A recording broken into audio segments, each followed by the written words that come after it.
Good afternoon, everyone, and welcome to the regular meeting of the Council of the Township of North Dundas, today being February 1st, 2024. Moved by Councillor Annable, seconded by Councillor Lennox, that the meeting of the Council of the Corporation of the Township of North Dundas be hereby called to order at 1 p.m. All those in favor? Opposed? Seeing none, that's carried.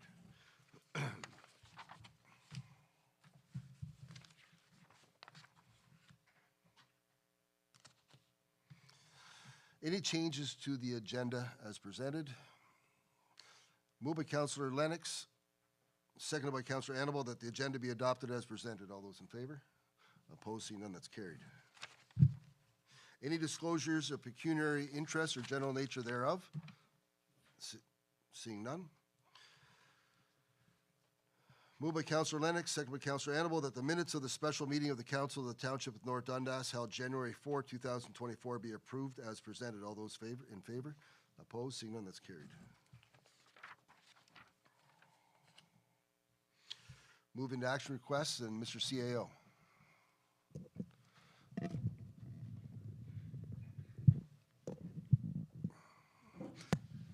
Moved by Councillor Annable, seconded by Councillor Lennox, that Council approves vacation policy 35-2011 as revised this first day of February to clarify the scheduling of vacation by staff during a calendar year. Mr. Dahan.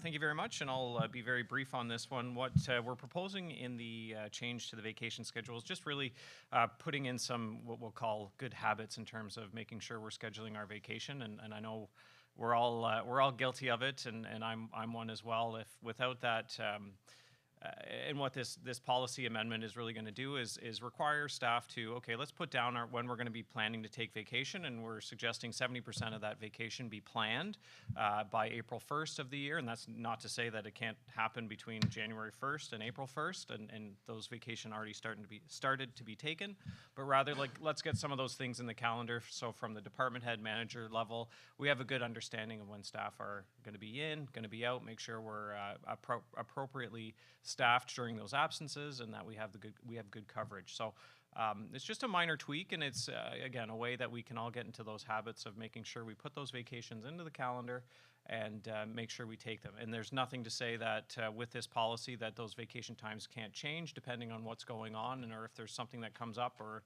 plans change. We get it. I think at the director level, we all get it. Things happen, things change, and we want to maintain as much flexibility as we can, but also, again, that balance between that flexibility and making sure we've got a good understanding of how we need to schedule ourselves through the calendar year.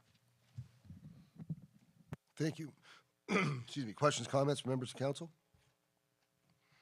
Seeing none, all those in favor? Opposed? Seeing none, that's carried. Thank you, Mr. Dahan. Environmental Services, Madam Ward. Moved by Councillor Lennox, seconded by Councillor Annable, that council approve the allocation of 0.55 water and sewer allocations for 490 Gordon Street, Winchester. Madam Ward. Thank you, Mayor. So in front of council this afternoon is an application for 490 Gordon Street, also known as Lactalis. They've requested an additional 0.55 units of water for an office expansion project they're doing. If council approves this request, the IC&I allocation reserve will drop from 14.6 to 14.05. And then obviously residential will remain at the 23.7. Lactalis is also requesting relief from the capital charges that we charge individuals when they receive allocation. Currently, it's estimated about $14,000. Staff are not recommending relief from this charge at this time. I can answer any questions. Thank you. Questions, comments? Deputy Mayor. I agree with the staff on this one. We just can't afford to waiver these charges because we're already in debt for upgrading the sewer and the water. We have deferred some, but I mean, it has to stop because we do have to pay for the infrastructure that we put in place. Thank you for your comment. Councillor Uhrig. Yeah, no, I would piggyback on what the Deputy Mayor said. I agree. I'm fine with the expansion request, but if they want it, they can pay for it. It shouldn't fall back to taxpayers. they're a fairly successful business as I understand it, and I mean, any trip to a grocery store would see that they have countless products that they're pumping out that I don't think a $14,000 estimated cost is really going to hurt the bottom line for Lactalis. So I agree with staff on this one. Thank you for your comment. Councillor Annabelle. Well, I'd like to, again, piggyback on the other two on the other side of the room. We don't really have a lot of wiggle room.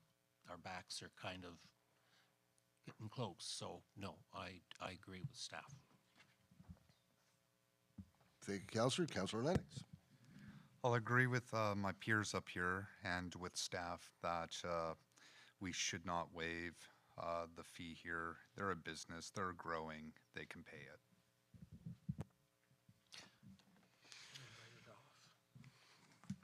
Thank you for your comments. If there's nothing further, all those in favor? Opposed? Seeing none, that's carried. Chief Raystrick. Moved by Councillor Annabelle, second by Councillor Lennox, that bylaw number 2024-18, being a bylaw for fire services remuneration, be read and passed, and open council signed this first day of February 2024. Chief. Good afternoon, Mr. Mayor, Council. Yes, further to the key information report that was presented at the last meeting, I'm presenting this action request to formalize the 2-hour minimum.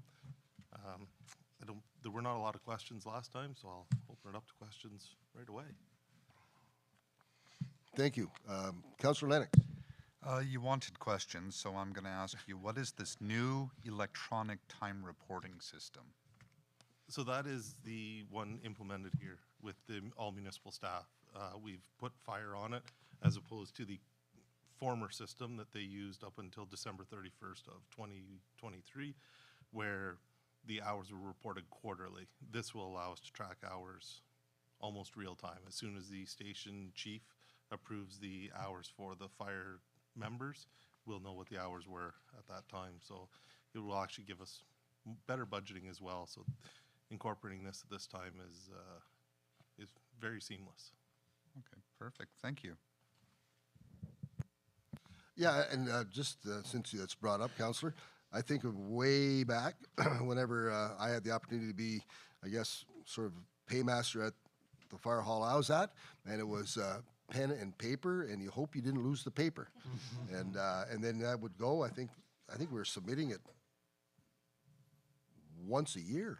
And then any mistakes that were made, you didn't find out until the very last second after everything was submitted. And so anyway, this seems a bit more, quite a bit more efficient, not just a bit more efficient. I imagine this is going to be more efficient for everyone and satisfying for everyone. So thank you. If there's nothing further, all those in favor? Opposed? Seeing none, that's carried. Thank you. We'll move into key information reports and our CAO.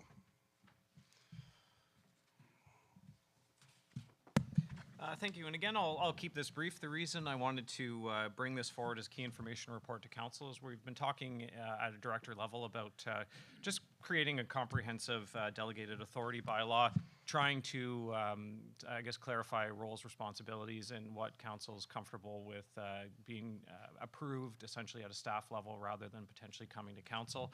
I think the biggest department that will, and benefits may be the wrong word, but like that'll help to streamline a lot of the activities that they do is Calvin's, obviously in the work he does in the building and planning, where there's a lot of statutory requirements for certain things to be happening or taking place that are coming to council right now that I would suggest, like a great example to me is like a complete application, deeming an application complete. That's something that, and again, this is from staff's perspective, that if we can streamline those types of processes where we're not writing reports and waiting for the next council meeting to get those things approved, where it's a good thing and we can keep business and whatnot moving through the organization. So I've provided council with a summary of those items that we are contemplating to be included in the delegated authority bylaw, really looking for council's feedback if there's anything in there that you don't want to see at all. Obviously, the bylaw will come back to council, and there's nothing that compels council to approve it next time if you still want to have some of those discussion items. This is just really I guess, getting ahead of ourselves so that we're not wasting time and effort to make sure we have a well-crafted bylaw on a matter that maybe council is not interested in seeing included in that bylaw.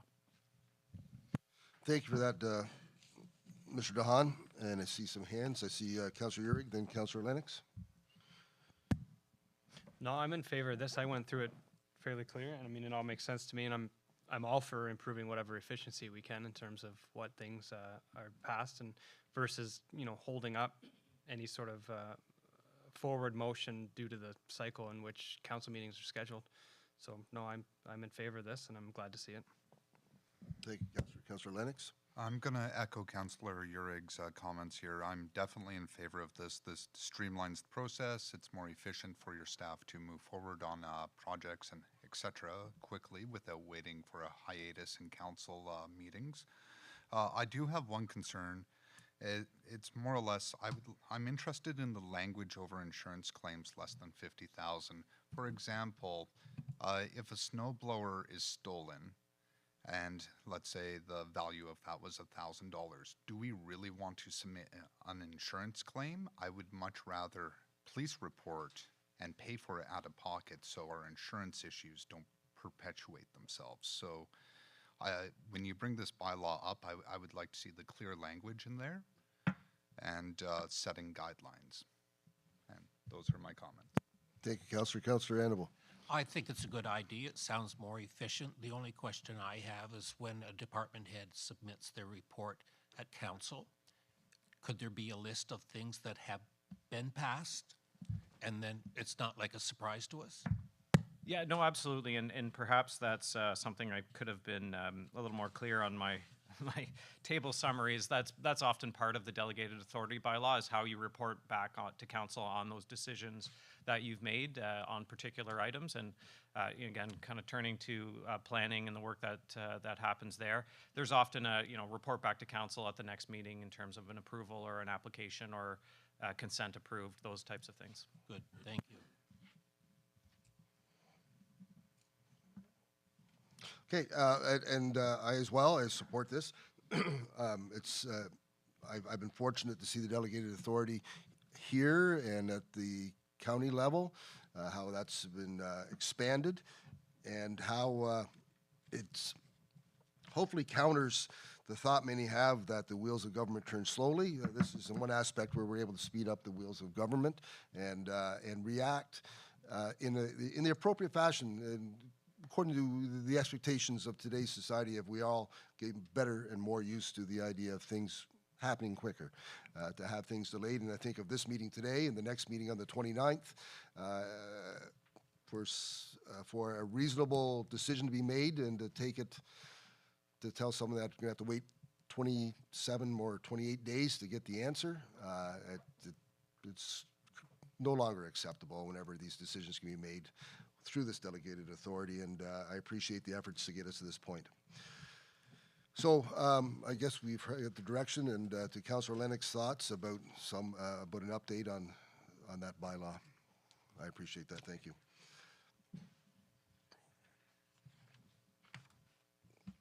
I tried to delay it as long as possible, but Mr. Garreau,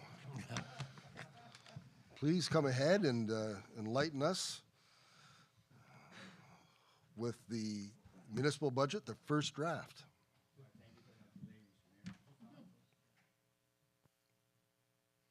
I believe it's on. You just have to get closer. Hello? That better? Good afternoon, Mr. Mayor and members of council. Okay, we will delve into the mysteries of the 2024 budget. It opens up on your page 20, I believe, with my KIR. Is that where we are? 23? Okay, that's good, because 20, my KIR, was pretty much replicated on page 23, which basically takes over from the KIR that was submitted a bit earlier. So by way of introduction, obviously this is the first draft. Staff have been working diligently away. We do caution members that it is still a first draft. It's a working document at this point, so we welcome council's input as we go through this and work our way towards a finished product. I would like to take just a moment, thank senior staff for their assistance, the managers that are around me today, dedicated and very, very helpful in getting the preparation of this document up to speed. A special mention to Michelle Dory, our Deputy Treasurer. She's with us this afternoon as well. She definitely went above and beyond in bringing this document to its present state, so thank you, Michelle.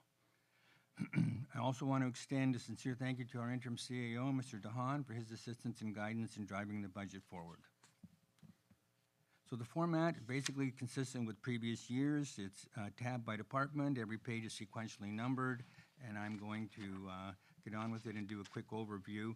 I know we have a lot of data to cover, so I'm not going to spend a lot of time on this. It's going to be pretty high level, but if you have questions, please, at any moment, shout them out. So page 24 shows us where we stand right now.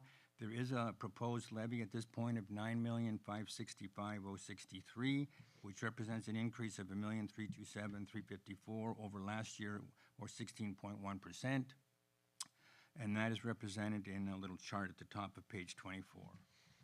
So we do realize or recognize it's a bit of an increase over last year, but we do feel that it's prudent for council to review the projects that are in this draft and assist in prioritizing which activities will proceed as subsequent drafts are refined. I picked on transportation and rec. I didn't really mean to pick on them. I just wanted to point out that they hold the lion's share of the levy. So transportation services, large department, they have a levy ask of $3.5 million, which is 38% of the overall levy. The good news is it's only a 4.4% increase over last year's levy, so they've done an admirable job on holding the line. Recreation has a net levy ask of $2.4 million, an increase of $286,000, or about 13.5% over last year. Those two departments combined have a net impact of just over $6 million, or about 63% of our net levy.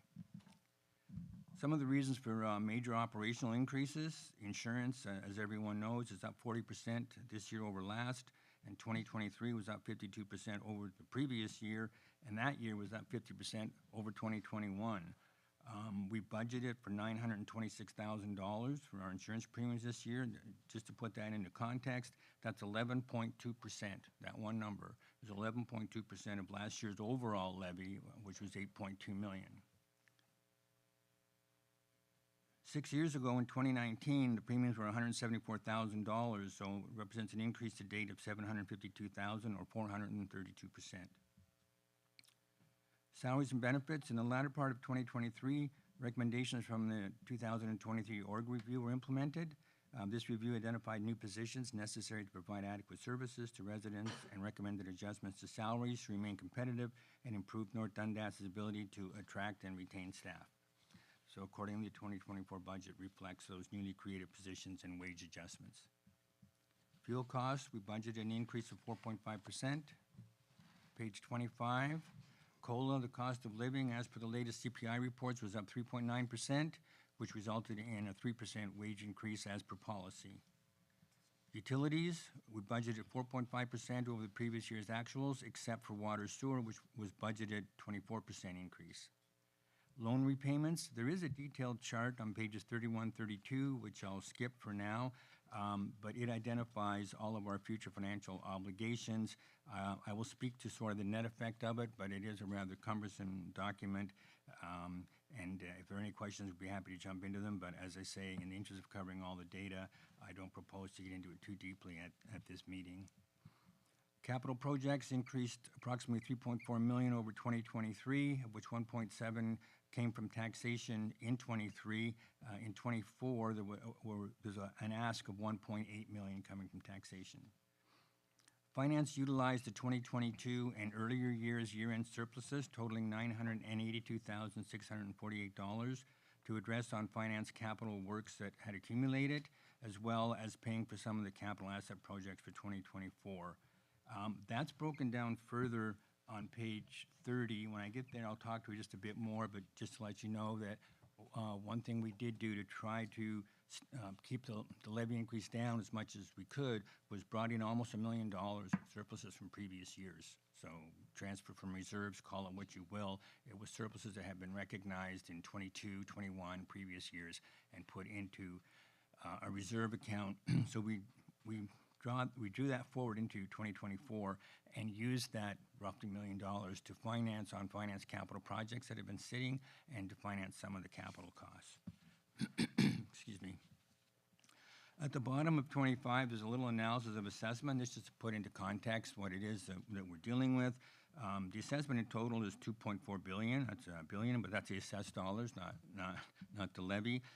What's of note there is the first two lines. Residential is $1.2 million, or 49% of the assessment, and farmland and managed forests is 972,000, or 39.7. So those two groups combined control 88.9%, roughly 90% of the assessment. In 23, the numbers were pretty much the same. They controlled 89%. The assessment is not up much. You can see on the far right-hand side, while it looks like a big number, it's $13 million, which is a big number. But $13 million represents only a 1.15% increase in assessment over the previous year. And again, that's due to the fact that Impact has not assessed since 2016. And even more to the point, new assessments that are being done on new builds in 2023, 2024 are being assessed in terms of 2016 dollars, not in terms of 2023 dollars. So if you built a house that cost $900,000 to build, it's not going to be on the roll at that number. It's going to be on the roll at $360,000 or whatever Impact deemed it would have cost to build in 2016. So that is accounting for why you're not seeing much in the way of growth in the assessment. I know that's a question and a topic that is on council's minds.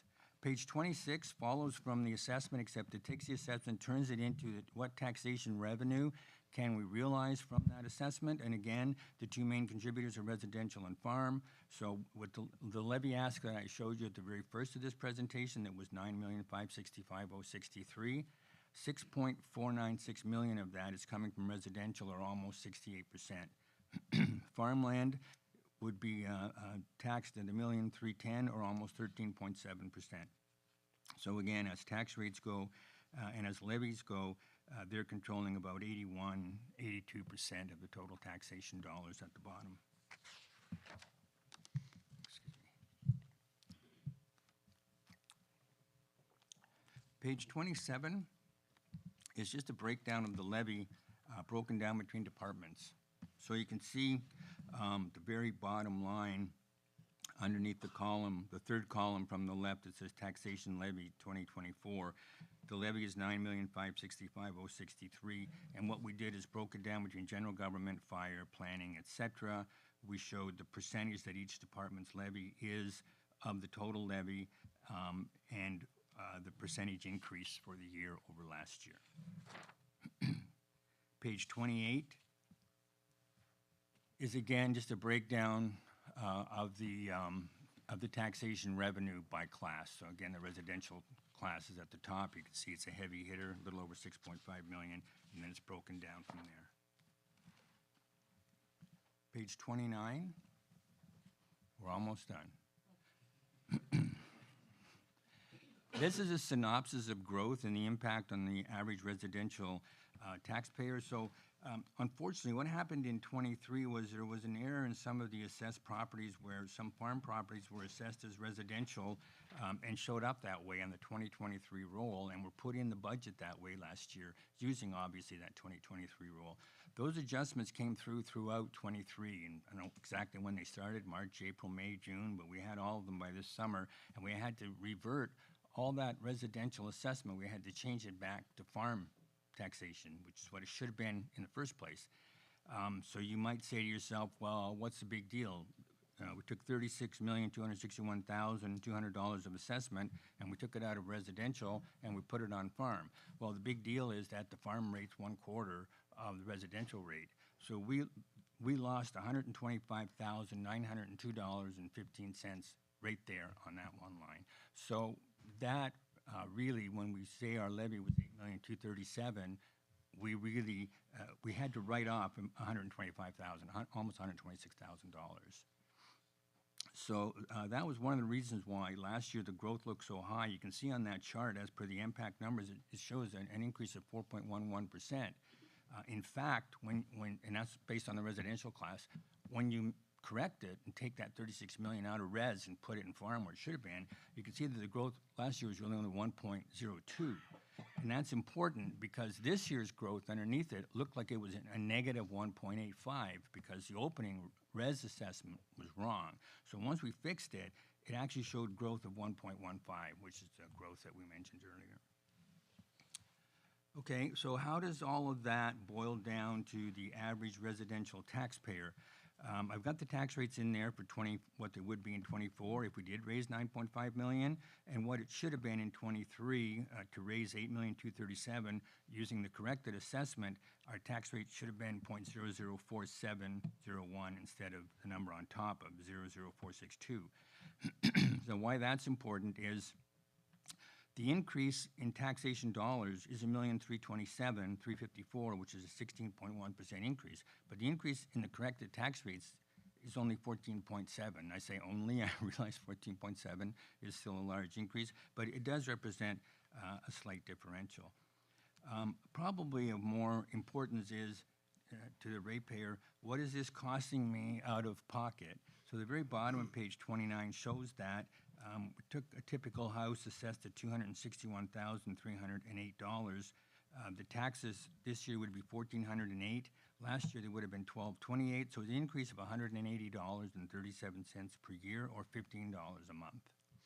A little bit less, obviously, if the house is valued at $238.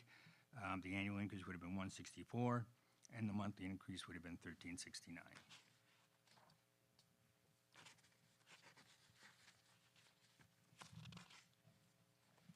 That brings us to page 30, which is the page that where we utilize the previous year's surplus. Now, again, this looks a little bit foreboding with all those numbers, but what's important here is that first subtotal where it shows the tax dollar increase. You can see transportation was looking at a 12.16% increase, rec was looking at 20.9, almost 21%, and waste management was at 30%.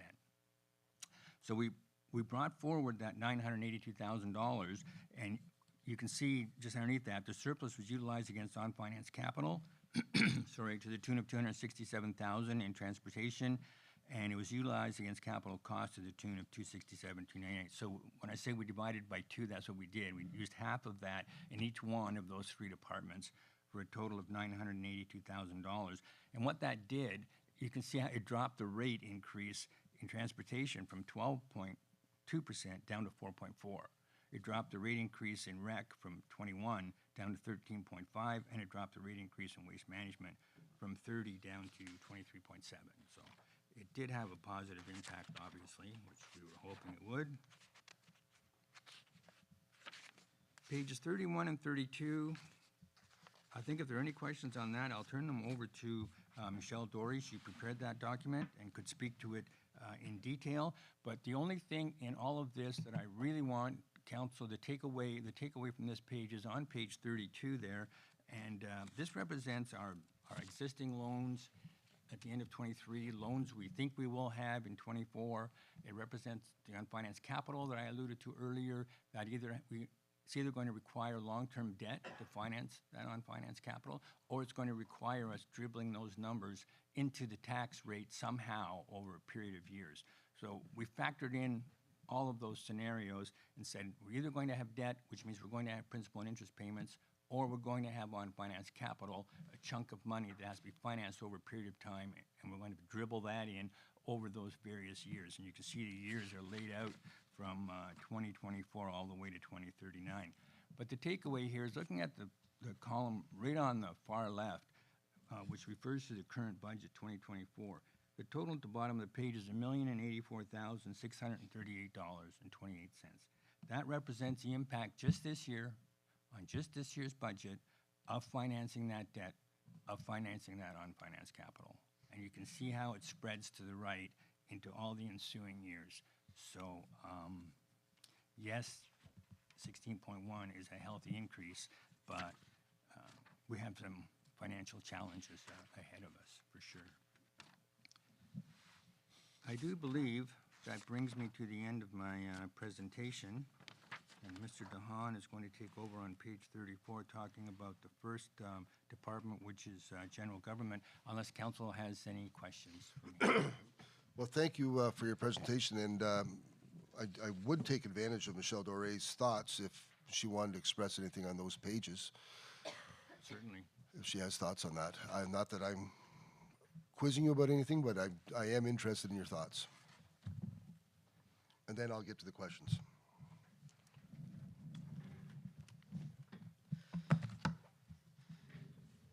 Thank you for inviting me up, Mr. Mayor. So I went through all of our long-term debt, all of our unfinanced capital, and anything that had been proposed for 2024 as well. I also looked at agreements that we had signed into, such as our obligation towards Dundas Manor and the $50,000 a year that we promised them, the $3,000 towards Dundas County Hospice, and the land purchase that is currently underway. These are all factored in here. So I broke it up by department so that hopefully it's easier to view the kind of burden that is currently on each department at the start of every year to pay for these previous projects while they're also trying to cover new ones and keep the levels of service where they are. If you have any questions, I'd be happy to answer them for you. Deputy Mayor. Thank you. My question was the $1,084,638 per year. Is that just the interest on our debt? Is that just the interest, page 32, at the very bottom, current budget 2024? The $1,084,000? Yeah, is that just the interest per year that we have to pay? No, that is the principal, that's the unfinanced capital payments, that's the interest payments, that's Okay. everything all lumped together as Okay, one. thank you. It's broken out underneath that. The first one is loan principal payments. The second number is your interest. The third number down, the 541, that's the unfinanced capital payments. And then donations and sales. Thank you. No problem. Any further questions for Ms. Doré? I just want to comment, to see that spreadsheet in that format, albeit not encouraging, it is enlightening. It's, it gives me, I'm sure my fellow councilors, the opportunity to look at the challenges going forward over the next number of years with the projects that we've so easily thought we'd just finance over time, but then you see the culmination of the numbers, and I do appreciate that insight. Deputy Mayor. Thank you. My other comment is that these numbers is just things that are now and ongoing from the past, but we could have, projects coming in the future. Because here, we see that by 2039, it's almost paid off. But in reality, over time, there will be more things coming up. Yes, Yes. you're absolutely right, and we are currently working on updating the asset management plan to help us reflect those numbers and help us track the capital assets and what the expectations on those might be, what the replacement years might be on those, so we can start planning a bit further ahead. So ideally, in the future, we hope to have this chart as well as a secondary chart where it's all the future projects, or maybe a merging of the two. And when do you think we might see something like that? At the next year's budget, or in the middle of the year, or? We might be able to start next year's budget for the main, our biggest assets, and then start patching in the smaller, like the hydrants and everything else as we go. That would be best case scenario. We're hoping to be able to turn our attention to that this spring, to really dig in and see what needs to be done to get that in front of council, to give you better information to work from. That'd be appreciated. I look forward to that. Anything further? Yes, sir. Go ahead. I'd just like to add one thing, Mr. Mayor, members of council, that number does not include the water sewer figure of projected $24 million that we're thinking of borrowing. It's exclusive of that. Thank you. Makes you feel better. Might cheer you up.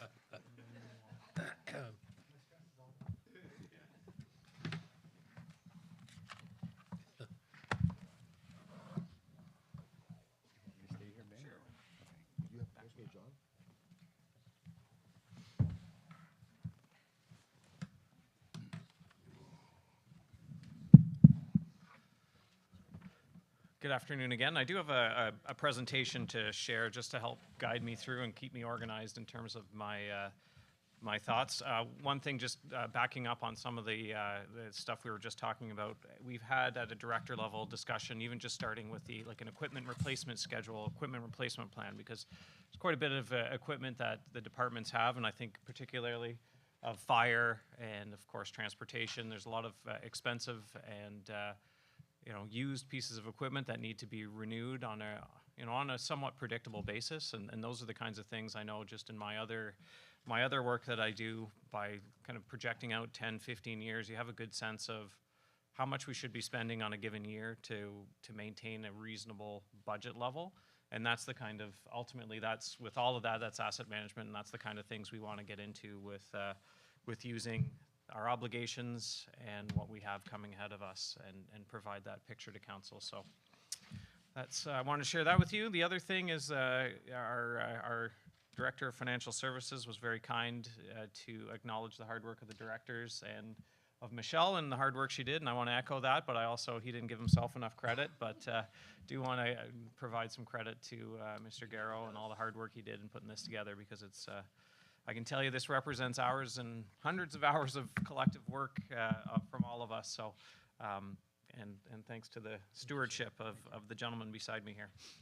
So anyway, I'm going to be doing the presentation for general government, which essentially includes finance, clerk's department, as well as the CAO's office, and a lot of we'll call it like the general things that's looked after through this office. So with that, we'll go to and I'm providing just a highlight of some of those budget items we've included in 2024.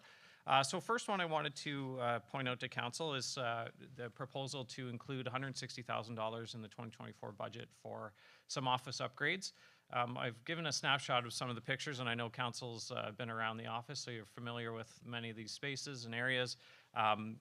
We're due for a refresh in a lot of spaces, and I think just based on a lot of the change in the workplace that's happened across North America, there's a lot more options out there in terms of flexibility for office spaces while balancing privacy versus more modularity, if I could use that term.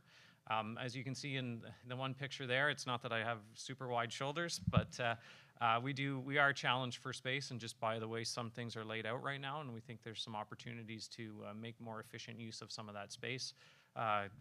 Picture in the upper right is a picture of of the office with all the lights on, and you'd never guess that those are all the lights on. So things like that, like trying to brighten it up and maybe make some of those. They're not huge changes, but I recognize they are expensive, but changes that really make an impact on workspace and how we can work and how we can be more efficient in the work we do. So next slide. Other highlights from the general government budget: we have budgeted $5,000 to both computers and communications equipment. There is right now, we're looking at purchasing some high quality camera to help improve some of the communication stuff that we're putting out from the municipality right now. Annually, we put money into an election reserve because just like taxes, elections come on a regular basis. So to avoid spikes in those given years, we just smooth it out by annually adding to an election reserve and covering the cost. We do have $25,000 included in the continued work that's being done at Brown Cemetery, and ultimately that's to improve the path so that there's the accessibility into that cemetery that the municipality is responsible for is improved, as well as provide or complete some monument repairs, and those are things we've, I believe council's talked about in the past. In terms of budget donations, this is covered under general government. I've provided a synopsis of those, what we've provided in the past and what's proposed in the budget in 2024. One thing to point out to council is it may look funny that we had budgeted $200,000 last year. Of course, as council would be aware, and this is to the Dundas Manor, excuse me.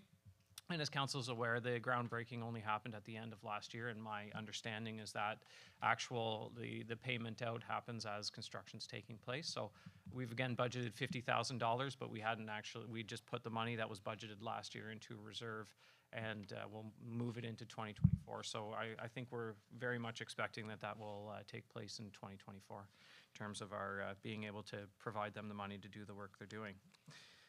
If there's any other donations that have been presented to council or council has on their mind, of course, they're not included. This is what you see, what's in front of council is what's included, and we can certainly include those. And I should mention too that Ms. Dory's got a spreadsheet ready to go, so as council's making adjustments or has some thoughts, we can very quickly provide some immediate feedback in terms of how that will impact where we are with the budget.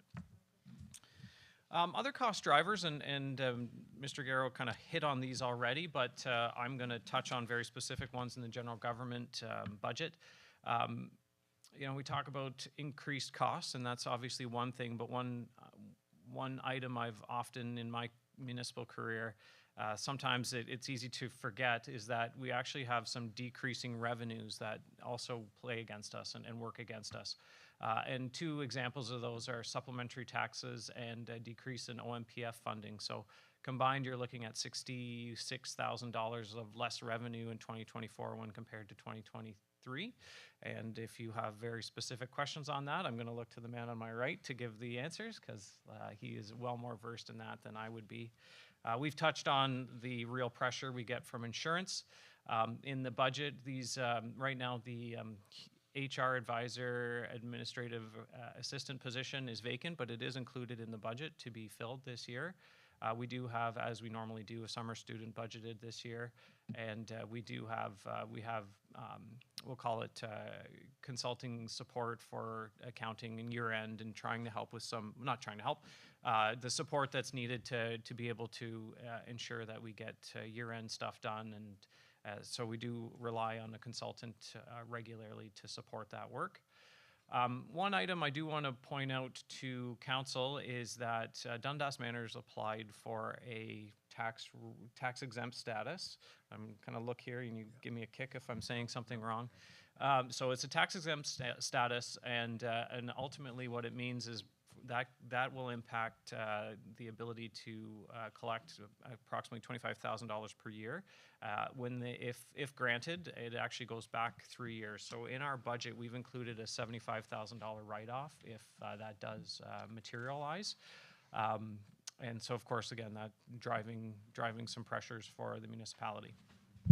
And I'll talk about that a little bit in the options in terms of adjustments council may want us to consider in subsequent drafts.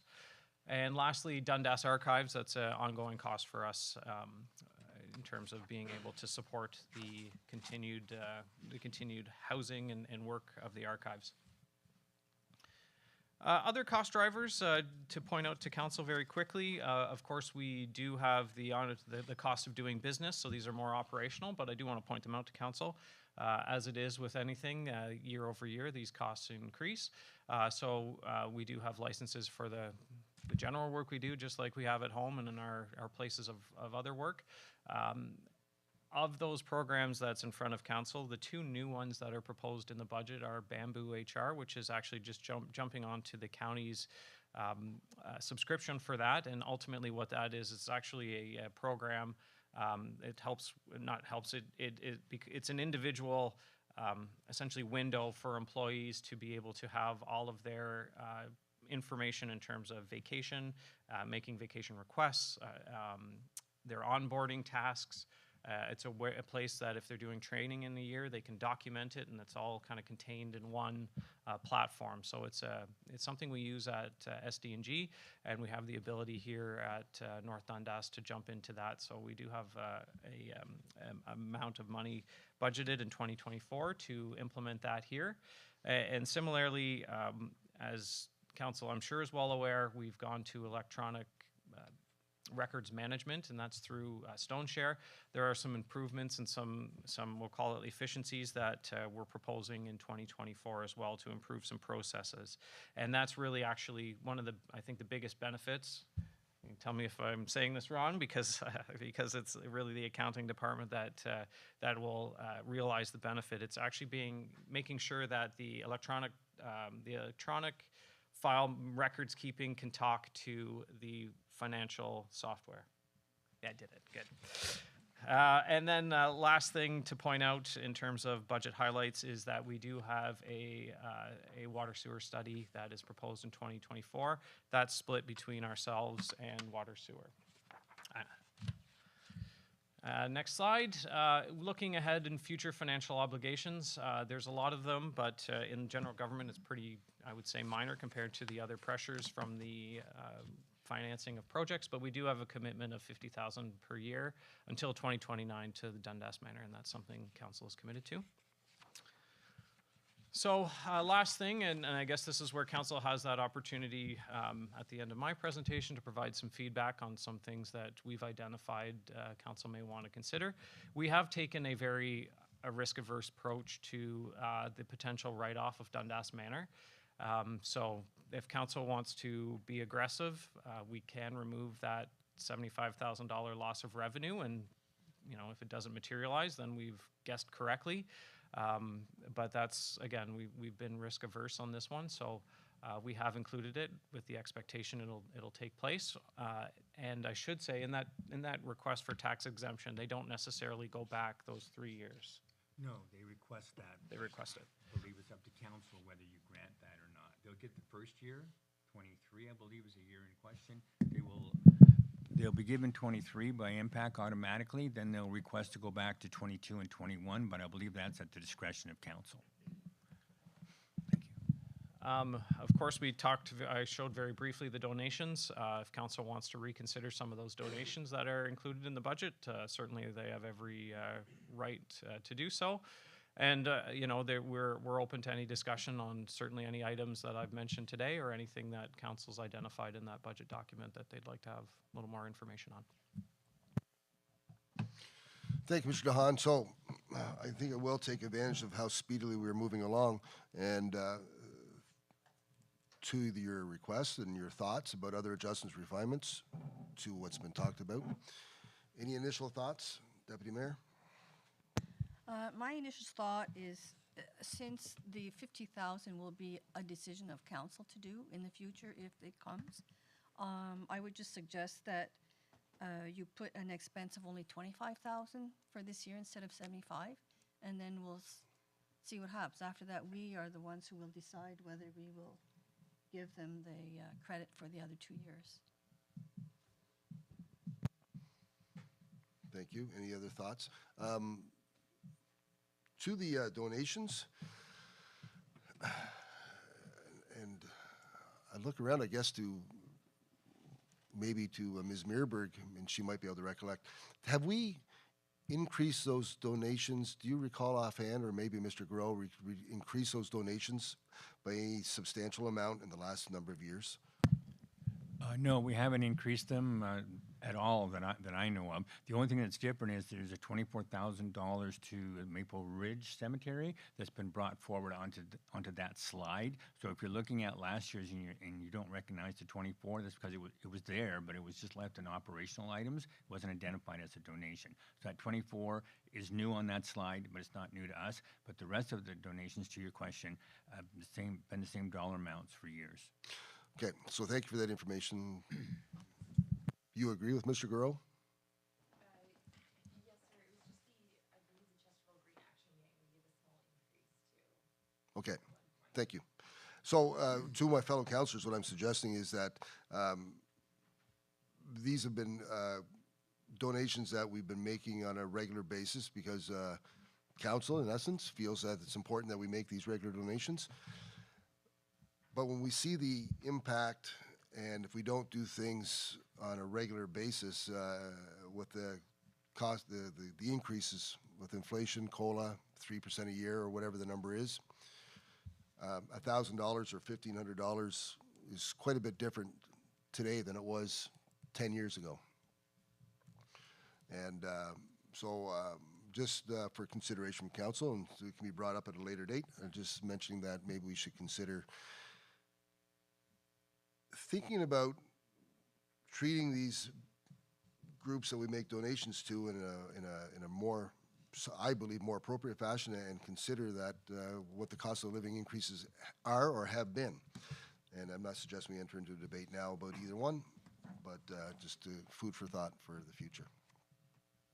Counselor Annable. There's just one small one that I don't see there, and I know Art and the Waterfront do get some as well. Funding? Okay.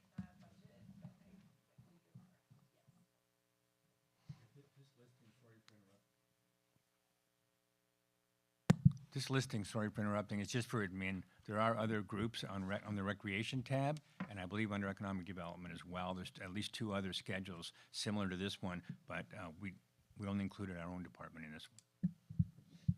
Okay. Thank you, Mr. Dahan.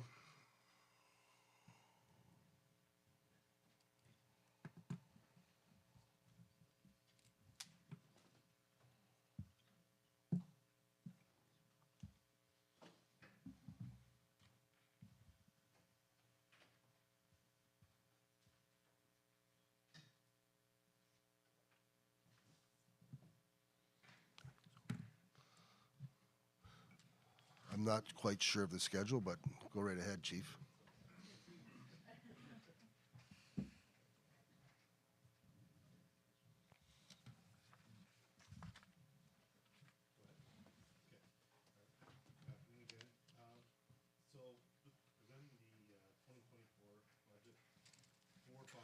I'm sorry, is the microphone on or off?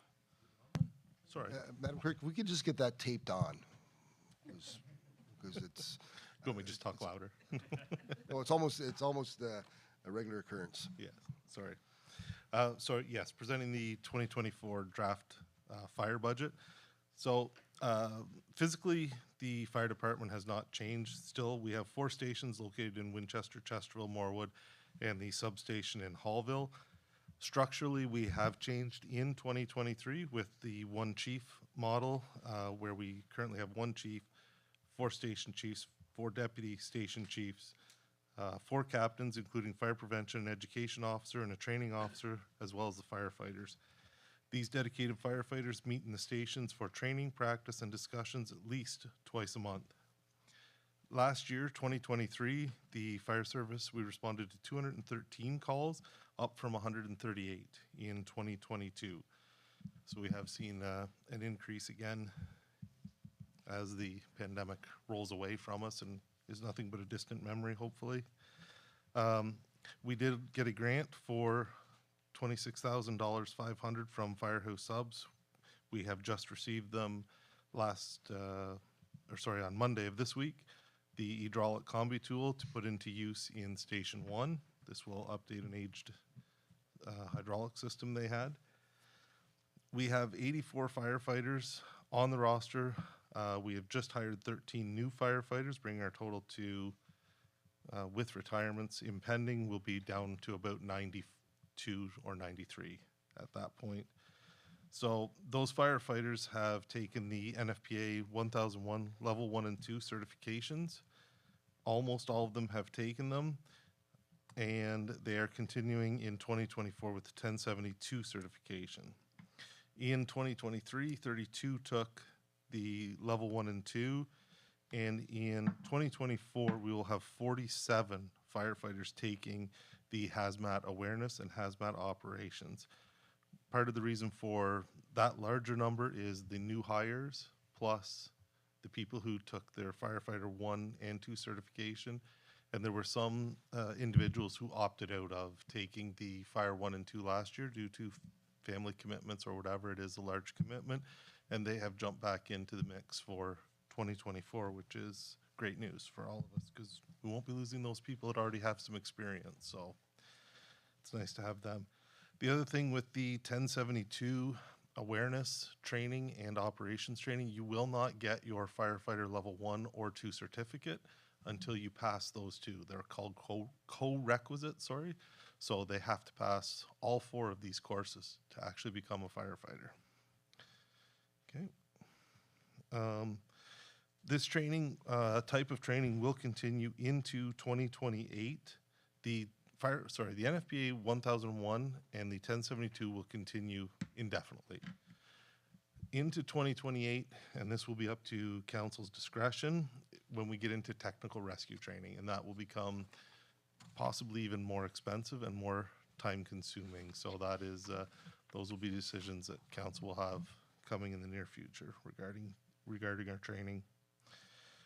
Some of the other training we've completed this year, four members of Station 3 have become St. John certified instructors, and we can now offer that training, first aid, CPR, to all of our fire service members as well as any municipal employee, because we have a contract that we can do that. So we are able to offer that training all in-house.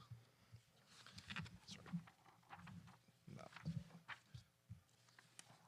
So some other budget highlights I have without touching on the capital. You'll notice that on our capital, we have no large capital investments for 2024. 2024, once again, we're investing heavily in our people, which I consider to be our greatest asset. The trucks don't go out the doors and down the road without people. So we want to continue on that investment and make sure that we have all those in place.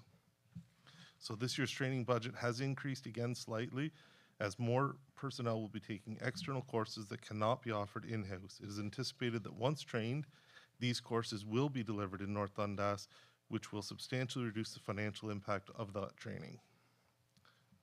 To go into future obligations for the fire service, we have done these estimates. Some of these estimates were done, for instance, the pump tank for Station 1, which has been on the books for about 3 years now.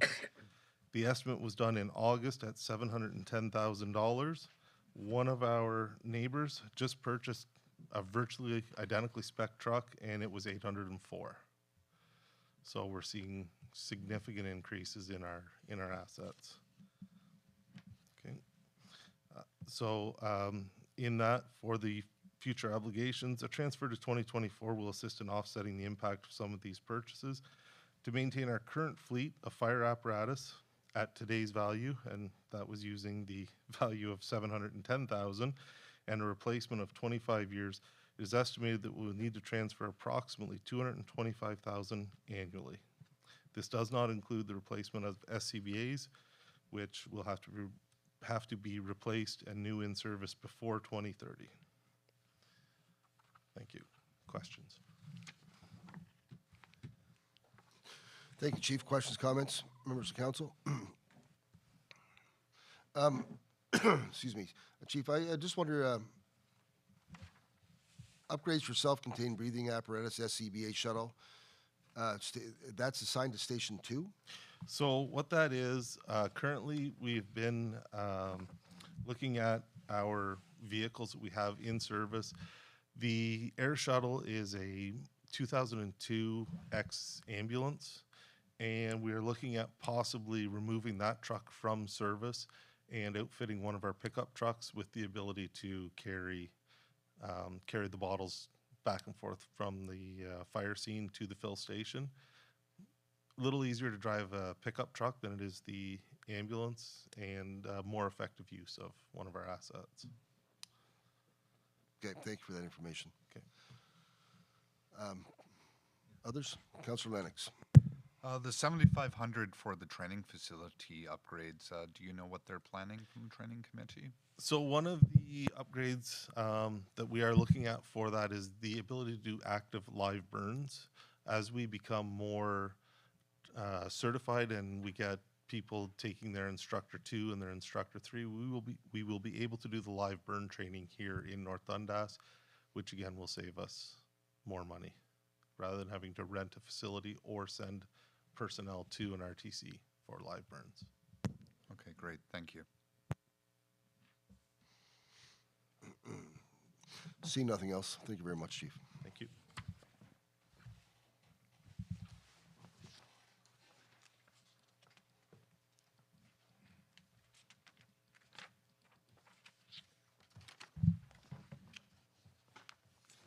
Mr. Paul. Evening, members. Afternoon, members of council. I'll just skip to, I don't have my normal PowerPoint presentation that you're used to with me. I'll just hit the highlights. Our budget's not that large. Maybe you can scroll a couple forward, just to the budget highlights there. So essentially the first one is aerial photography. That's done by the province. They fly Eastern Ontario. That's scheduled for this spring when the snow comes off the ground. We pay a portion, $2,000 towards the cost to access that photography. For us to send a plane up there and take the pictures every 5 years would be way too expensive. So we piggyback with the province every 5 years. Hopefully that brings in the Wellings project. Like right now, that aerial photography for Wellings doesn't even show up. It's just a field. So you see the transitions over time. And we use that when we do compliance reports and various exercises in the department. The next one's just a laptop for the junior planner, replacement there. The next one also is a replacement of our printer. It's 12 years old, so looking to replace that. Move forward and get one that takes cheaper ink, because the replacement ink on some of those, I think they make their profits on that. So I'll be looking for one that's a little cheaper on the replacement inks. The fourth item of capital is our annual $3,600 we set aside per vehicle in the department every year, so we don't get whacked after 10 years or 12 years to buy a new vehicle. So we have that as part of our annual program in this department, making sure we put money aside every year for a replacement vehicle. Some of the highlights for next year, we're looking at $8,000 towards development charges to do a study update to consider fire services. Fire services were left off of the last study, and it's come to light that there may be some opportunity to include some cost related to upgrades required for the fire services division of the municipality. So that cost of the study would come out of, we have a reserve fund for development charge studies, so there's no net cost to the taxpayer for that one. Under the next item, we have a miscellaneous item, which is $124,268. That's with regard to 3 permits that were issued just close to the year end. No inspections have been done, so we want to transfer that to next year because the cost of those inspections are taking place in 2024 and 2025, because the Dundas Manor will require inspections going forward for about 2 years is what we anticipate.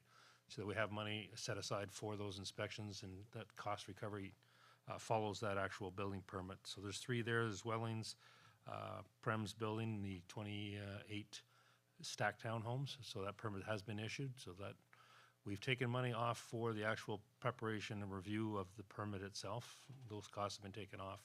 This is just inspection costs associated with what we're carrying forward to 2024. Under bylaw fees and charges, we bumped that up to 13,000. We had additional revenue anticipated of $8,000 over 2023. As council is aware, we've brought a whole bunch of bylaws now into our AMPS program. Our costs are going to be much lower as far as going to court and processing some of these fines.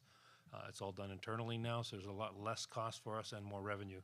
The revenue comes directly to the municipality now and doesn't have to go through the counties, and so we anticipate additional revenue through that. The regional incentives program of $48,000, that's an in-out, that comes from the counties. Our marketing and advertising, we have a budget of $10,000 to advertise and to look at a community profile and business engagement efforts. Under the community improvement plan on the following page, under number 6, we're looking at the regular $15,000. If council wants to consider any cuts, that might be one item. We typically have not hit that 15,000. We have an application coming next council meeting for new signage. So there is still uptake on those, and that's great. We like to see our communities improved and the commercial businesses improved. So council set aside some money for that, but we're not always using it every year. So it might be an item we could decrease for this year and put it back up next year if that's something council wants to consider. Next one's the local expo. It's coming up next 2 months from now, or no, we're already February. Next month, or April. So that's scheduled already, and we've set aside $16,000 to pay for that. It's anticipated to generate revenue of $18,000, so there's actually a net revenue towards the municipality for that. And then following up on Councillor Annabelle's question with regard to art on the waterfront, we do have donations and transfers under economic development, and you can see the list at the very bottom there of all the items that get donated towards, and art on the waterfront is $1,000. Now there's 2 requests in addition, excuse me, to that $14,000. There's a $3,000 additional request from the Mountain Agricultural Society. They would like to install 2 permanent water bottle refill stations. So they're looking for $3,000 from council for that. And you have the St. Lawrence acoustic stage organization in Mooresburg, making a request of $400 for council's consideration. They have not been included, so if you wish to include those, we'd have to add them in. That sums that up. Thank you, Mr. Pohl. Questions, comments, thoughts? Seeing none, thank you very much.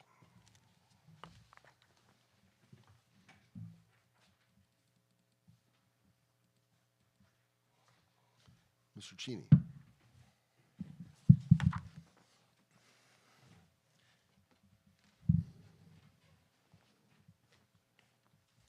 Good afternoon, Council. Before I start my summary of my 2024 budget, I'd like to reach out to and say thank you to Finance, Mr. Groh and Ms. Dory, for the exceptional amount of work and the extra time that they have put in to help each department get their budget ready for today. I also want to thank our interim CAO for all the extra work he has put in as well to get us ready for today. It's not a small task, and to the rest of the department heads, we all work as one, even though we have separate summaries and separate budgets, but we all work as one in the township, so just thanks to everybody else for that.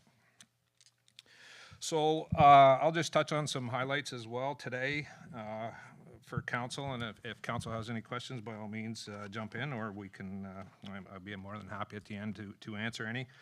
So the Transportation Department is responsible for the township roads, fleet, and municipal drainage. We're funded through general tax levy, gas tax, OCIF funding, development charges, provincial grants for municipal drainage, and watershed cost sharing. Some of the big costs that we're going to have in 2024, you see on page 53 under the bridge loan. The Nation Valley Bridge was approved in 2023. However, financing didn't get in place until 2024, so we're going to be starting that this year. So that's going to be one of those that's going to be a loan is going to be secured. I believe finance has a loan already secured for that, so that's going to be one of our big costs starting in 2024. The next one down is the Kaye Road Bridge. We completed that. It was approved in 2022 and completed in 2023. And again, we still owe some money on that, so we're going to have a little bit of a cost with that. Getting into 2024, if you go down to number 2 there with culverts, we have some infrastructure work that I'm looking at council's approval on. We have approximately 10 culverts that we need to, road culverts that we need to address this year. After last year's storm in April, we seen how some of our infrastructure is at that stage now, and we're no different than any other municipality, but we're at that stage where we're going to have to start looking at some of that a little bit closer and budgeting for more replacements on that part. At the bottom of 53 there, it's given us a total of $1.2 million for proposed road projects coming up this year. And if you flip to 54, you'll see listed there. We're looking at paving Fawcett Road. We did have some carryover from last year of some funds that we would like to apply to that this year. There was 2 culverts on that road that we didn't get changed that we're wanting to change this year, and then we're gonna pave the road. The next one down is Old Carriage Lane, and the next one down below that is Rodney Lane, and that's approximately $860,000 of the budget this year for asphalting roads. Excuse me. Moving down John Street and Harper Street, we already was already approved by council. We're just in the process now of getting tenders out for doing engineering services on those 2 roads, those 2 streets in Chesterville. And so that was money in 2023 that was budgeted that we carried over this year to cover those costs. Down to number 6, that's starting our pulverizing. Last year we pulverized a few roads that were past the point of any kind of repair that we could have did on them. And in my mind, it was a great success. So we have added in some more for this year, and you'll see that Allen Road, Nation Valley Road, and a couple parts of River Road that for council's consideration for a total of $237,000 and change. Go down to number 10, 11, and 12. That deals with slurry coat. Part of the process of roads is to help maintain what we already have and what we've already paid for. So by adding a slurry coat onto these roads gives us more longevity out of the road. All three of those roads were crack sealed last year, and this year we're looking at coming back over the top and putting a slurry coat on that, and that'll give us an extra few years longevity before we'll have to do anything else with them. Turn to page 55. There's a long-term debt repayment there from a few years ago from some guide rails and some roads and sidewalks. We did quite a large amount of work towards guide rails that was needed in the township. So we're still paying that back. Skip down to number 9 there, and that one's a capital item, and that's for a refurbish of one of our sidewalk machines. It's an approximate $153,000 to refurbish that machine. However, a brand new one's at $200,000 right now. So it is a cost savings. Basically, they strip the machine down to the frame and they rebuild it back up again. So you get a brand new engine, you get everything brand new on it. It's basically new without the new cost. We can go down to number 13 at the bottom of the page there. It's capital for one of our plow trucks. The frame rails are done, or getting to the point, sorry, they're not done yet. It just passed the safety in October, and according to our shop foreman, it won't pass the next safety without getting the frame rails done on it. However, it's a fairly large cost, but as opposed to last year was $350,000 for a new plow truck. I don't know what they are now. I think the counties are budgeting around $400,000 for a new plow truck. So it looks like a large cost, but it'll give us another probably 10 to 12 years longevity out of that truck. It's already had some other maintenance done to it. So that's one item we're looking for this year. And if you turn to the next page, it's another set of frame rails on another plow truck, same thing. It's a little cheaper just because there's not as much stuff that they have to take off the truck, so it's a little bit cheaper than the previous one. If you look at 15, it was our loader that we got in 2022, and it was a repayment of unfinanced capital from 2022. So that's $175,379. And then the next one down is our new grader. It was approved in 2023. However, we're just received it not too long ago. Actually, received it, I believe, it was the 2nd of January. So it is out. It's running full steam. It's everything's doing good on it. It's well, I hope it's brand new. It's plowing snow. It's scratch grading roads there right now, and so we're going to be starting to pay that over the next 10 years in unfinanced capital.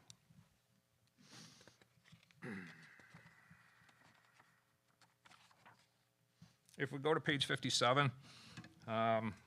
I know that everybody previous to me has already touched on the increase in operating costs. Insurance costs have increased. Fuel has increased. Vehicle and maintenance repairs have increased. The cost of oil, the tires, filters, and all that has went up. There is a little bit of an increase in our dust control this year.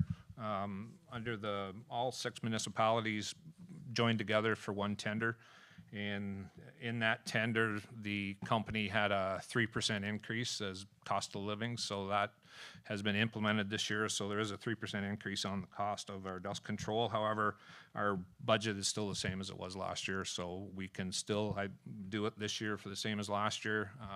Probably there'll be an increase in it next year.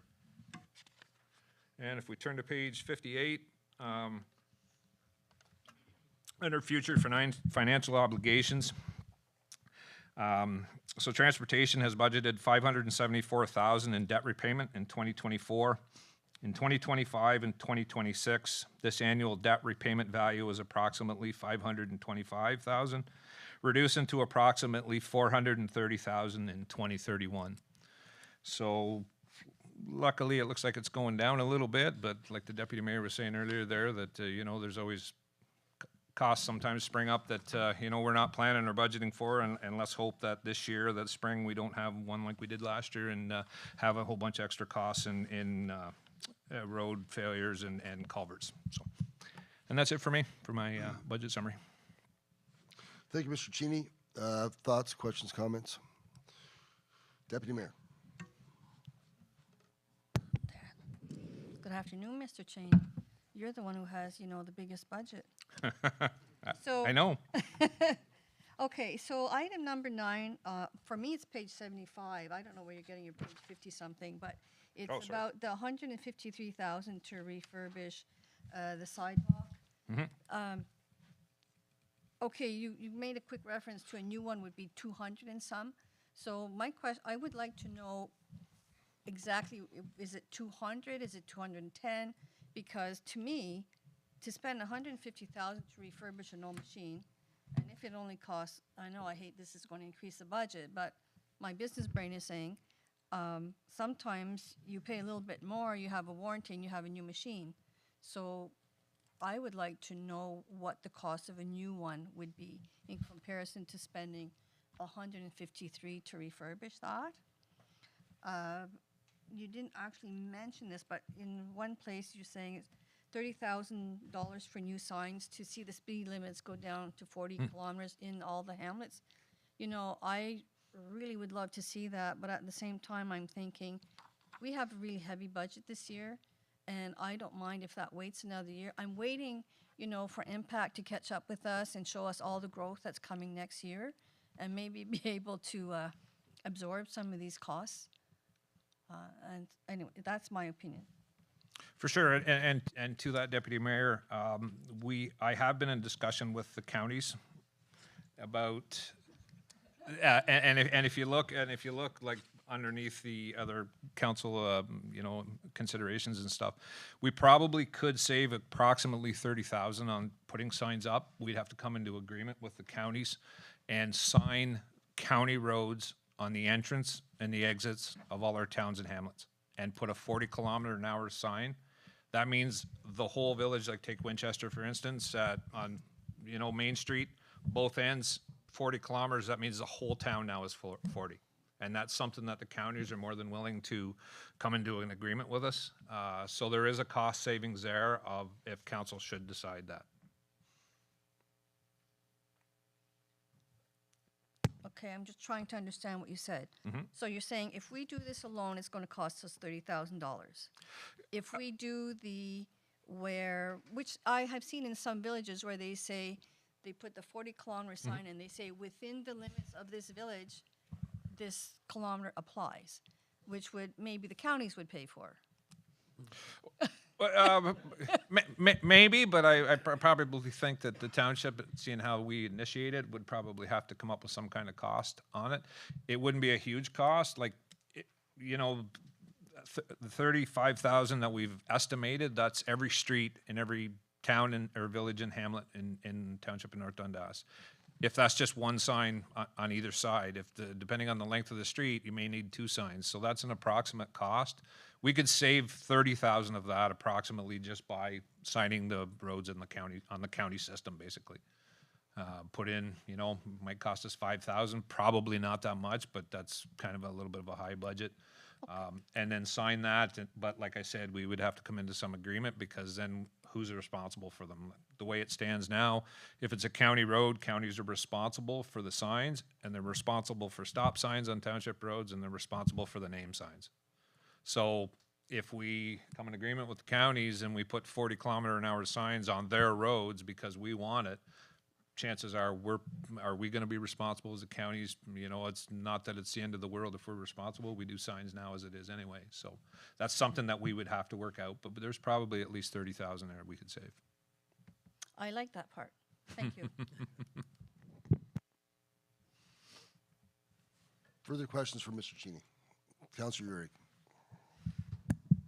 Yeah, Jamie, just to your budget options there, number 2, I think if we're really, if as a department you're really intent on the pulverizing of Allen Road, Nation Valley, and River Road, if there's some other workarounds or other projects that maybe aren't quite as top of list, that if we can bring that work in-house as you've suggested, that's something I'd like to consider. I understand that the department is, heavy with a lot of other work come spring, summer, and into the early fall, but if that's something we can do in terms of any level of savings, then that's something I'd like to see considered for sure. For sure. Councilor Lennox? Yeah, I'm going to piggyback once again off Councilor Urick and Moving the equipment from one end to the other in the township, it takes considerable time and paid time. And where feasible, I would like to see the work conducted in-house. I do also like how you're taking a proactive, progressive approach to clearing ditches, trimming trees, etc., because that plays into long-term savings, obviously, with road repair, ditches, and etc., and also savings to the property owners where the work is being done of potentially stopping localized floods or whatever else, or accidents from overhangs of tree limbs and blocking sight lines. But nonetheless, good job, and I keep learning from transportation. M gravel, A gravel, B gravel. Excellent. Thank you. If there's nothing else, thank you, Mr. Cheney. And at this point, I'd like to take a break till 2:30 and stretch our legs. There's going to be a lot of information coming forward next, I'm sure.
Welcome back, everyone. Thank you for your patience. And I believe next on deck is Ms. Meerberg.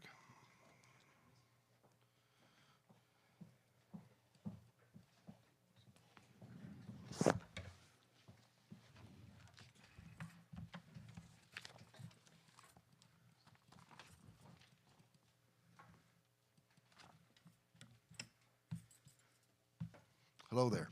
Hello, good afternoon, Council. So as Council is aware, the recreation and culture budget is quite large. My team and I maintain 8 community halls, 5 pavilions, 12 parks and playgrounds, and growing this year. 4 soccer pitches, 5 ball diamonds, 2 tennis and pickleball courts, 2 pools, and 2 arenas. We also maintain 5 North Dundas fire halls, as well as 5 other buildings and facilities.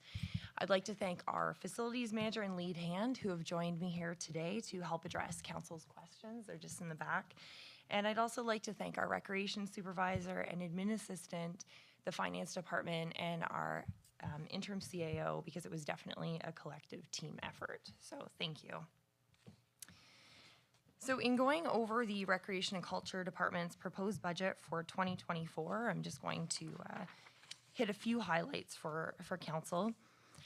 So on page 72, I believe it is, 72 at the top, the recreation master plan. So we're proposing to commence a master plan for the department for all of our facilities this year to provide council and staff with some direction for future and continued investments of our infrastructure. The Joel Steele Community Center is planned to have almost $1.8 million in capital work done this year, including repairing and installing the arena roof. The cost to complete this work is proposed to be funded primarily through long-term financing. So the next page is, sorry, I believe we're 94. I'm following the wrong number, I apologize. Page 94. So the electric ice resurfacer for the Chesterville and District Arena. As approved in 2023, the new electric ice resurfacer will be delivered in 2024 at a purchase price of $170,950. This purchase is being funded by $16,000 in taxation raised in 2023 and $17,250 in taxation to be raised this year, with $137,700 remaining as unfinanced capital. However, we still are waiting to hear back from the Green and Inclusive Community Building Fund, which may fund up to 100% of the purchase price of the new Olympia for the Chesterville and District Arena, and hopefully up to 100% of a new Olympia for the Sam Alt Arena as well. So we are hoping to hear some good news shortly. The 2024 budget includes the purchase and installation of the playground and pavilion in the Hallville Park and proposes construction of the multi-purpose rink and maintenance washroom building, grading and drainage, professional fees, lighting and electrical, mechanical permits, etc. For the Hallville Park. The project is being paid through by a combination of federal and provincial funding, which is estimated to be approximately $1.5 million this year, as well as our municipal contribution of approximately $550,000. That is being offset in part by reserves and in part through the sale of surplus land, as well as being financed.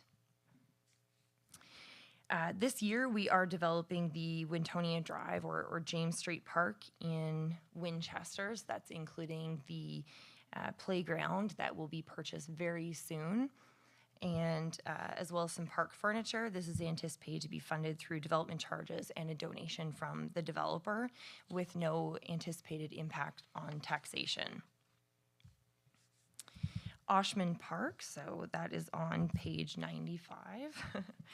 Oshman Park, we're planning to spend approximately $110,800. Again, the purchase and installation of a play structure and park furniture. This will be funded primarily through development charges, with approximately $15,800 being proposed to be funded through taxation. In 2024, Recreation is proposing to undertake water flow rate improvements to the existing mechanical systems of both municipal pools to satisfy regulatory requirements and the Eastern Ontario Health Unit. This work is required to be done before the start of the season. In addition to this work, the Chesterville Public Pool requires some skimmer piping and concrete repairs or replacements to eliminate a leak.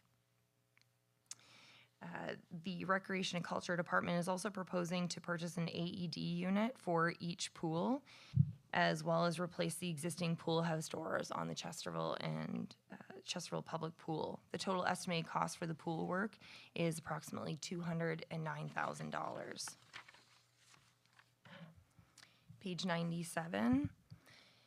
My report provides a summary of other larger costs included in the proposed budget, such as snow removal and salting, portable washroom rentals, our grant program, fuel licenses and GPS units for our department vehicles, utility fees, repairs and maintenance, public liability insurance, and tree removal.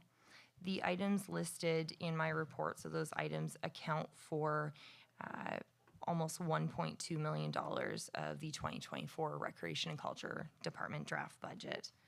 Future obligations, so Recreation has budgeted $361,600 in debt repayment in 2024.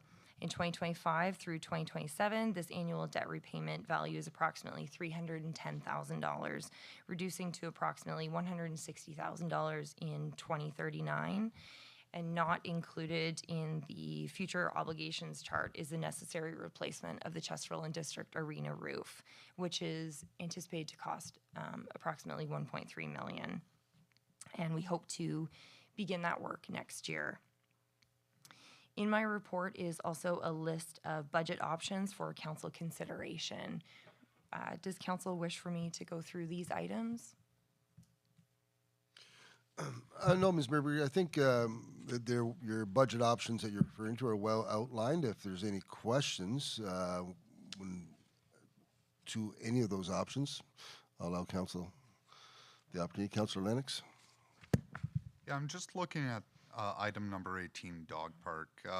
I don't know any dogs who enjoy sitting at a 25 by 25 foot pavilion and sitting on picnic tables enjoying a game of poker other than that famous painting.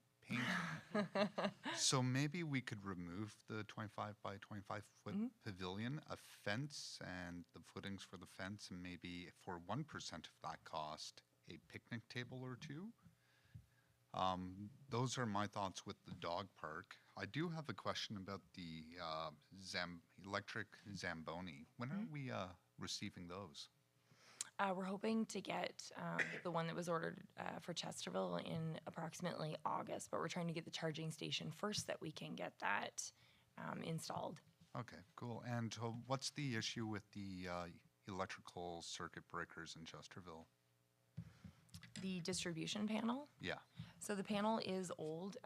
There's no room for any new breakers on the panel. Okay. And So it's to expand for the electrical charging station per se? no, Or- no, it's not to do with the electrical charging station. It's just a panel box that needs to be replaced. It's at its end of life, and there's been some issues with it. Okay, and I'm just going to spitball here, and other councillors and deputy mayor can weigh in.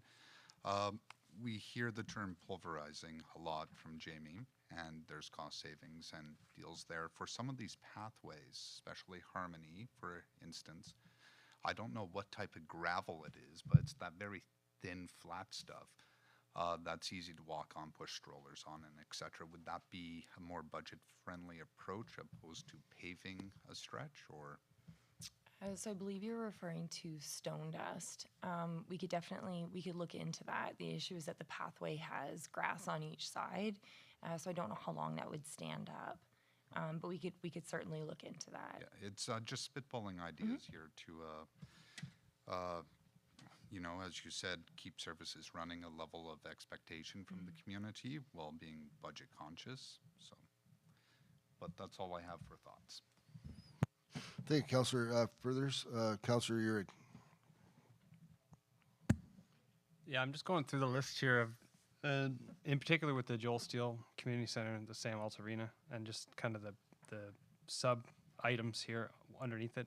And I mean, correct me if I am mistaken, but you've got equipment security. You want to potentially install a fence compound for tractor and ball diamond equipment for $15,000. Am I mistaken in thinking that when we did that security features of our site on 43, that was where kind of our compound of equipment would be versus, throwing up $15,000 worth of fencing at the arena? Yes, you're absolutely right, Councillor Urag. The new tractor does get used a fair amount at the ball diamonds, Morgan Field and Sox Diamond, to drag and line.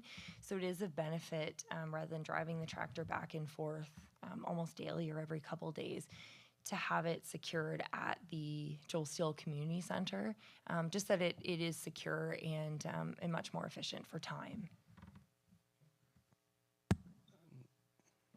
And one more, and this, I mean, really is minor. It's more of me just trying to understand that you've got garbage receptacle modification. Modification installs side doors for less strenuous waste removal. Are you talking about the black ones and stuff that we see around that you want to cut into and put a door on? Is it that, and no disrespect back there in the back. Is it that strenuous to lift the top off and pull the garbage bag out? Is it? Yeah, okay. See? Sometimes, okay. Good to know. It's a great question. It is oftentimes there is lots of animal waste that goes in the bags, and in inclement weather, the additional water can add a lot of weight. And to have to pull the bag up that high and get it over, it is strenuous work, and has been identified as I don't do it. I'm just safety issue. trying to No, understand. So, great question. but I think my fear is that those were not cheap to purchase, and they're quite nice, and I'm fearful of ruining, trying to put a door on, I guess, is the concern. I think Lee or Tom want to weigh in. It looks like maybe they have it to redo. Understood. Thank you. Thank you.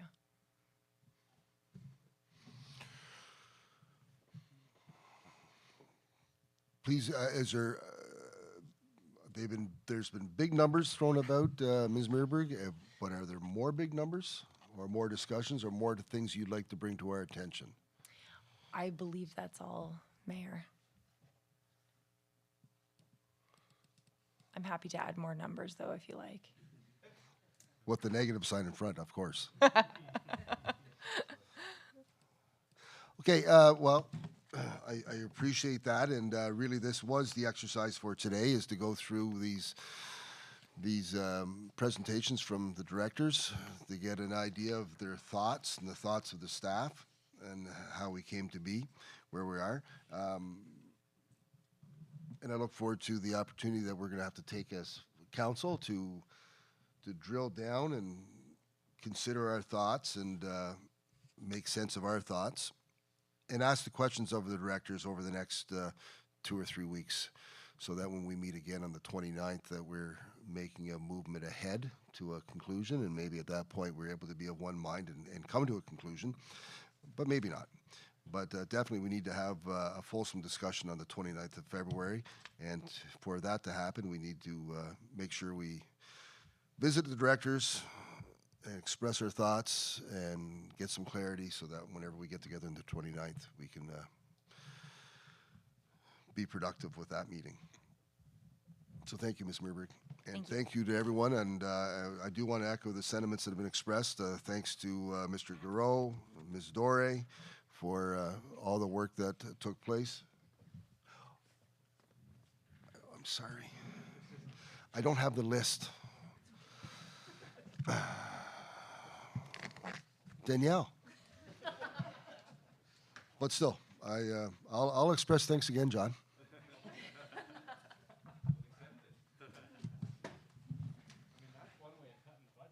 It works. Yeah. Different budget. Ms. Ward. Thank you, Mayor. So I thought maybe I was going to get away there, but Almost did. Our deputy mayor.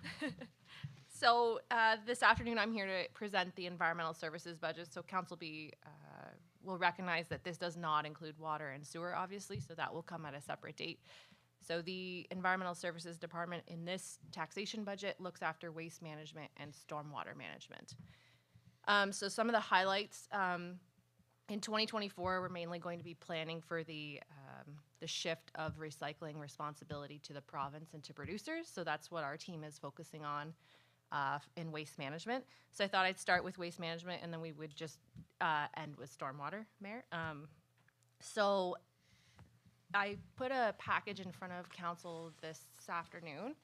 I figured the visual pictures might help with the discussion. So basically in 2024, we will continue to work towards filling the remaining space at the Boyne Road landfill. So image 1, which is the colorful rectangular box you see, is an over and underfill description of what's left at Boyne Road landfill. So the red is overfill areas and the blue or the purple is the underfill. So those are the areas where we will be filling in 2024.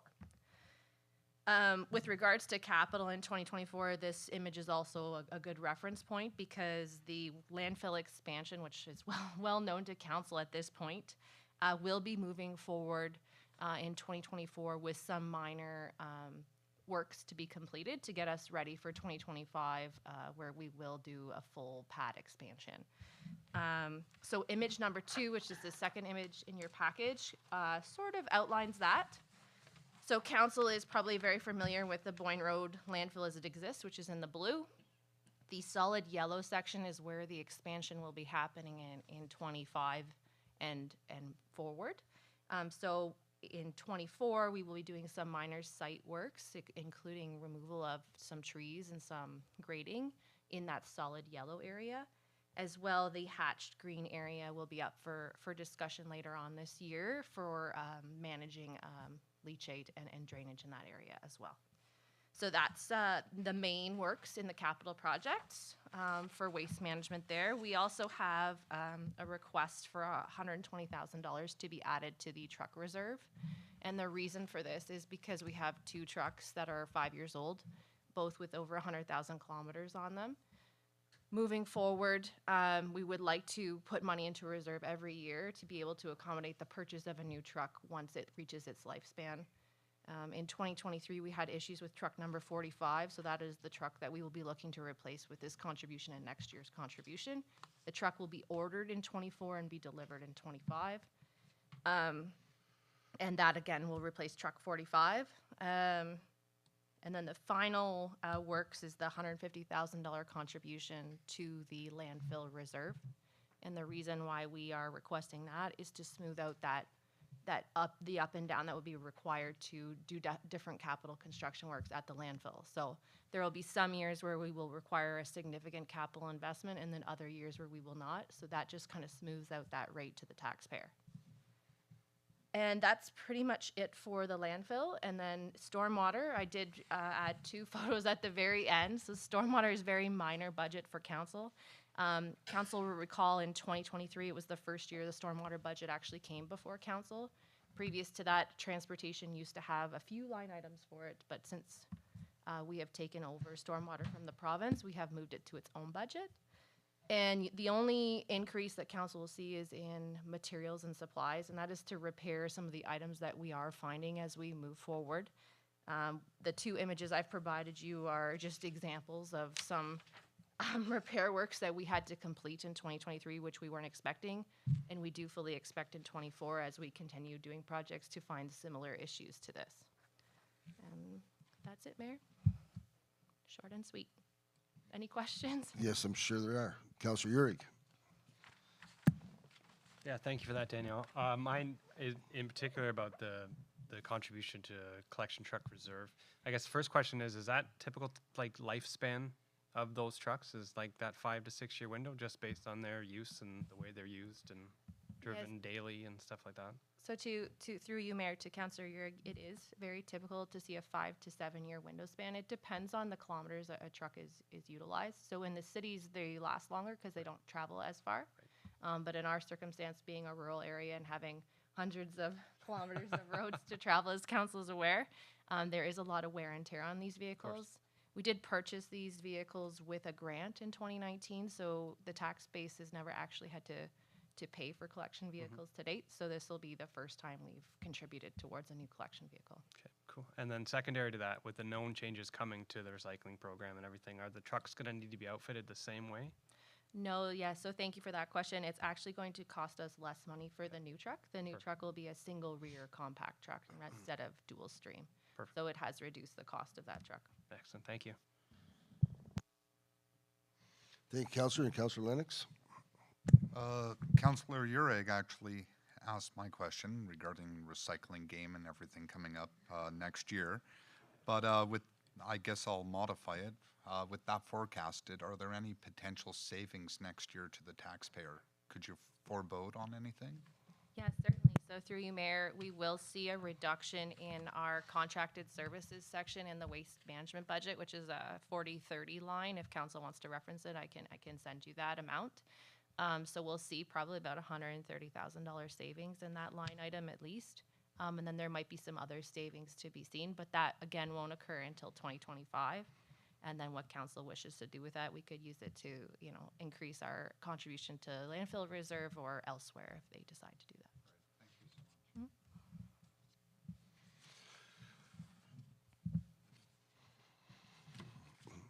Once bitten, twice shy. Mr. Grow, I look to you. Is there anyone else to present? Thank you.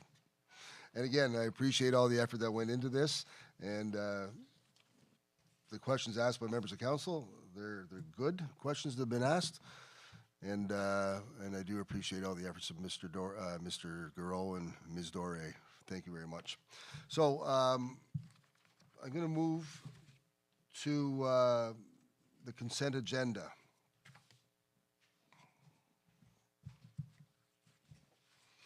And to that, I ask the directors, managers, anything they'd like to add before I read the consent agenda.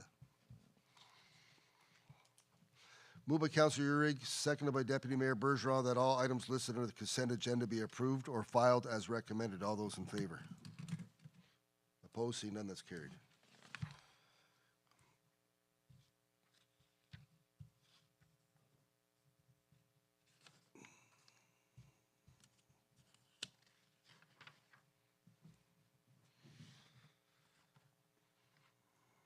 Move right down to, actually, I do have a council comment. I had the opportunity today to attend North Dundas District High School with Mr. Mann, and we met with the principal and one of the staff members, one of the teachers, and we had an overview of the tech design wing and the new project at the North Dundas District High School. I'm looking forward to an opportunity for all of us, members of council, to take a visit and to be brought up to speed. It's something that I think we need to talk about and spread the word about efforts being made in North Dundas at the high school to educate the young people in the area and have an opportunity to learn things and to see things that are quite an eye-opener in the tech end with computer design and modeling. Something that is unique, I do believe, in this area. So I look forward to that. And that was just the comment I had to make, something that I had an opportunity to see this morning. I just wondered, is it an extension of what's already there, or these are completely new? This is new. This is a new program, and it'd be, and I look at those that were at high school much later than I was. It's extra, not an extracurricular, but what would the comment be for outside of the regular course curriculum? It's not extra so much, but an option maybe, or an optional course. But anyway, it's an option that needs to be investigated and supported by us, and the word needs to be spread. So saying that, I'm going to move to the moved by Deputy Mayor Bergeron, seconded by Councillor Uhrig, that bylaw number 2024-16 to adopt, confirm, and ratify matters dealt with by resolution be read and passed in open council, signed and sealed this first day of February 2024. All those in favor? Opposed? Seeing none, that's carried. Moved by Councillor Uhrig, seconded by Deputy Mayor Bergeron, that council adjourn at 2:56 p.m. to the call of the chair. All those in favor? Opposed? Seeing none, that's carried. Thank you very much for your time and patience. and see you February 29th.